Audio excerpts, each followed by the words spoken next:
നമസ്കാരം. ഇന്ന് നമ്മൾ ചർച്ച ചെയ്യുന്നത് തമോദ്വാരങ്ങളുടെ രഹസ്യങ്ങളെക്കുറിച്ചാണ്. എല്ലായിടത്തും നിന്ന് വരുന്നതെല്ലാം അകത്താക്കുന്ന തമോദ്വാരങ്ങളെക്കുറിച്ചാണ് പൊതുവെ കേട്ടിട്ടുള്ളതെങ്കിൽ ഇപ്പോൾ ആൽമ ഒരു പുതിയ കണ്ടെത്തൽ നടത്തിയിരിക്കുന്നു.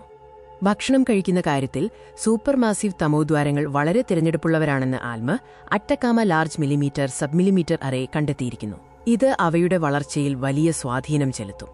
ഈ സുപ്രധാന കണ്ടെത്തൽ പ്രസിദ്ധീകരിച്ചത് ദി ആസ്ട്രോഫിസിക്കൽ ജേണലിലാണ്. ഒരു അന്താരാഷ്ട്ര സംഘമാണ് ഈ പഠനത്തിന് പിന്നിൽ. യൂണിവേഴ്സിറ്റി ഓഫ് വിർജീനിയയിലെ PhD സ്ഥാനാർത്ഥിയായ മക്കോട്ടോ എ ജോൺസ്റ്റോണിന്റെ നേതൃത്വത്തിലുള്ള സംഘം വളരെ അടുത്തുള്ള 7 ഗാലക്സി സംയോജനങ്ങളെയാണ് പഠനവിധേയമാക്കിയത്. ഈ ഗവേഷണത്തിന് നേതൃത്വം നൽകിയത് മക്കോട്ടോ എ ജോൺസ്റ്റോണും അദ്ദേഹത്തിന്റെ അന്താരാഷ്ട്ര ടീമുമാണ്. ഏതാനും 1000 പ്രകാശവർഷങ്ങൾ മാത്രം അകലെയുള്ള സൂപ്പർമാസീവ് തമോദ്വാരങ്ങളുള്ള ഗാലക്സി സംയോജനങ്ങളിലാണ് അവർ പഠനം നടത്തിയത്.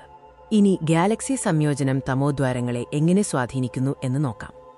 വാതകസംബന്ധമായ 2 വലിയ ഗാലക്സികൾ കൂടിച്ചേരുമ്പോൾ ഗുരുത്വാകർഷണം തണുത്ത തന്മാത്രാവാതകത്തെ 2 സിസ്റ്റങ്ങളുടെയും കേന്ദ്രങ്ങളിലേക്ക് എത്തിക്കുന്നു.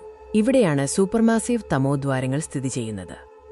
ഈ പ്രക്ഷുബ്ധമായ ഘട്ടങ്ങൾ 1 അല്ലെങ്കിൽ 2 തമോദ്വാരങ്ങളെയും സജീവമാക്കാം. എന്നിട്ടും എല്ലാ സംയോജനങ്ങളിലും 2 തമോദ്വാരങ്ങളും ഭക്ഷണം കഴിക്കുന്നില്ല. ചിലതിൽ ഒരെണ്ണം മാത്രം സജീവമാകുമ്പോൾ മറ്റു ചിലതിന് തീരെ വിശപ്പില്ലാത്തതായും കാണുന്നു. ഈ നിരീക്ഷണങ്ങളാണ് തമോദ്വാരങ്ങളുടെ തിരഞ്ഞെടുപ്പുള്ള ഭക്ഷണരീതി എന്ന നിഗമനത്തിലേക്ക് എത്തിച്ചത്.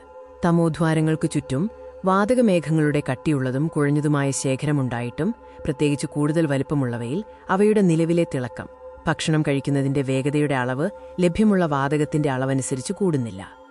അതായത് ധാരാളം ഭക്ഷണമടത്തുണ്ടായിട്ടും മിക്ക സൂപ്പർമാസീവ് തമോദ്വാരങ്ങളും വിഴുങ്ങുന്നതിനു പകരം കൊറിക്കുക മാത്രമാണ് ചെയ്യുന്നത്. ഇത് സംയോജന സമയത്തുള്ള തമോദ്വാരങ്ങളുടെ വളർച്ചാ കാര്യക്ഷമതയില്ലായ്മയെ സൂചിപ്പിക്കുന്നു. ഈ കണ്ടെത്തൽ തമോദ്വാരങ്ങളുടെ വളർച്ചയെക്കുറിച്ച് കൂടുതൽ ചോദ്യങ്ങൾ ഉയർത്തുന്നു. വാതകശേഖരമുണ്ടായിട്ടും തമോദ്വാരങ്ങളുടെ വളർച്ച കാര്യക്ഷമമല്ലാത്തത് ഈ വളർച്ചാഘട്ടങ്ങൾ അസ്ഥിരവും ഇടവിട്ടുള്ളതുമായിരിക്കാമെന്ന് സൂചിപ്പിക്കുന്നു.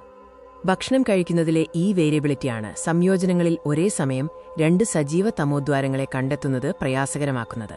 ചില ഒറ്റ ഏജിയൻ കേസുകളിൽ വാതകമുണ്ടായിട്ടും തമോദ്വാരം ഭക്ഷണം കഴിക്കാത്തത് അത് ഫീഡിങ്ങിനിടയിലെ സമയമാകാം. ഗാലക്സി പരിണാമത്തെക്കുറിച്ചുള്ള നമ്മുടെ ധാരണയിൽ ആൽമയുടെ ഈ നിരീക്ഷണങ്ങൾ നിർണായകമാണ്. ഗാലക്സി സംയോജന സമയത്ത് തമോദ്വാരങ്ങൾക്ക് എങ്ങനെ ഭക്ഷണം ലഭിക്കുന്നുവെന്ന് ആൽമ കാണിച്ചു തരുന്നു. ഇത് തമോദ്വാര വളർച്ചയും ഗാലക്സി പരിണാമവും തമ്മിലുള്ള ബന്ധം സ്ഥാപിക്കുന്നതിൽ വളരെ നിർണായകമാണ്. ഗാലക്സി കൂട്ടിയിടികളിൽ സൂപ്പർമാസീവ് തമോദ്വാരങ്ങൾക്ക് ഭക്ഷണം നൽകാൻ ആവശ്യമായ ഊർജ്ജം ലഭിക്കുന്നത് കഥയുടെ പകുതി മാത്രമാണ്. സമയവും പ്രക്ഷുബ്ധതയും പൊടിയുമാണ് 2 തമോദ്വാരങ്ങളും ഒരേ സമയം സജീവമാകുമോ എന്ന് തീരുമാനിക്കുന്നത്.